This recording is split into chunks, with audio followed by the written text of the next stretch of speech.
Hello, welcome to our English Language Fellow Application webinar. I'm Robert, And I'm Kyle. and we're part of the Applications and Vetting team.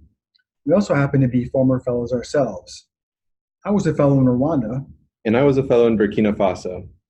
Here we are at this year's Fellows Pre-Departure Orientation in Washington, D.C. in August. In the next 7 minutes or so, we'll offer our favorite tips for completing the application. Let's begin. Robert, let's imagine I'm an applicant. Can you tell me a little bit about the application? Of course. First of all, the application officially opened on Monday, September 9th. Keep in mind that completing the application is a long process. You'll be asked for details about your educational background and professional experience, as well as a statement of purpose, answers to short essay questions, and other related information.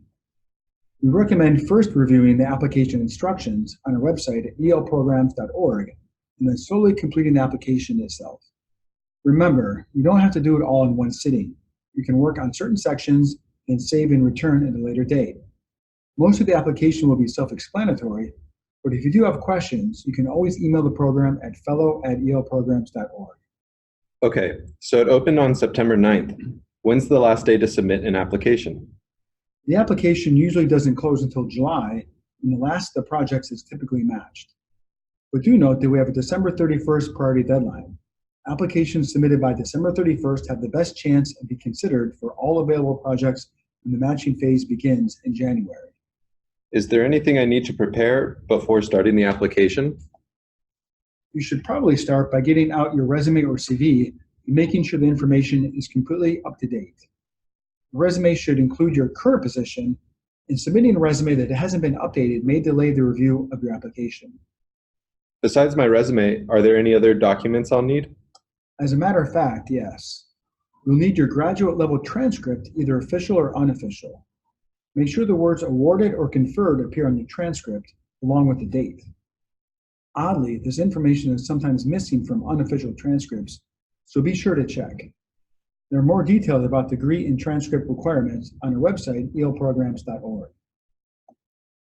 Also really important are your references. You want to choose people who know your work and who will be enthusiastic about your application for the program. Also, be sure to contact your references beforehand to ensure they're willing and available to help in this way. And double check that you have their current email addresses. These details are especially important because the review of your application will only begin when your 2 required references have been received. Now that I have my documents and references all lined up, what advice can you give me about completing various sections of the application? The Regional Preferences section is a good place to start. The application lists 11 regions around the world, and you can choose Prefer, Open to, or Not Interested for each region. If you choose Not Interested to any region, it won't be counted against you, but the more open you are to possible locations, the higher your chance of being matched. Are there any locations that I could mark as a preference that would increase my chances of being matched? We're always looking for people who are enthusiastic about being matched to places like Russia and Ukraine, and countries in Central Asia and Africa. I noticed that the professional capabilities area is rather long. Any tips for filling this in? This is a really important section. We often go directly here to find people with specific backgrounds. This is your chance to add details of your professional work that may not be on your resume, types of classes you've taught, specific areas of expertise, and unique accomplishments. Pay special attention to the teacher training category. While teacher training experience isn't an eligibility requirement, it is one of the program's preferred qualifications. Almost all projects have some teacher training element to them, from teaching undergraduate methodology classes to presenting workshops at conferences. When you say teacher training, what does that include? This refers to both formal and non-formal contexts, such as part of an MA program, a certification program, Peace Corps work, working with a student teacher, mentoring, or conducting informal workshops at your school. Teacher training experience comes in a variety of forms. All of relevance are important to your application. Also, be sure to check yes if you have experience in either ESP or EAP. With the ESP, or English for Specific Purposes, make sure you specify the topic area, such as journalism, tourism, engineering, or business, to name a few.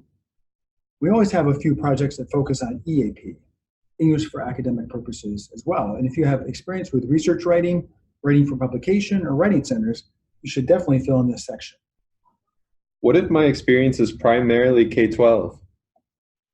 Many fellow projects involve working with K-12 teachers with pre and in-service, and your K-12 experience may make you a good match. We've also seen an increase in projects involving STEM, science, technology, engineering, and math, both at the K-12 and the higher education level, so don't forget to mention if you have experience in STEM. What if I have other experience that's not listed in professional capabilities? There's an other category, and you can add additional information there. You might want to use this section to talk about serving on your ESL department's curriculum development committee, completing needs assessment project, or leading extracurricular activities. Now I've submitted my application. What's the next step? If you meet all the eligibility requirements and all the sections of your application are complete, you'll be invited for an interview by Zoom, Skype, or phone. Keep in mind that the interviewer has already read your application carefully, so during the interview, you want to go into greater detail and supply new examples. This is a chance to really sell yourself, focusing on your unique accomplishments. Robert, if you had just one last tip for our viewers, what would it be? Well, I think this one is really important. Use every one of the 500 words allowed for your statement of purpose. As reviewers, we read these carefully, and so do the embassies that make the selection decisions. How about you, Kyle? What one tip would you like to finish with? It may sound trivial, but proofread. I think that's a great one to finish with. We hope that you found this webinar to be helpful. Being an English language fellow is a richly rewarding experience, and all the time you spend on the application will be worth it if you're selected. Good luck.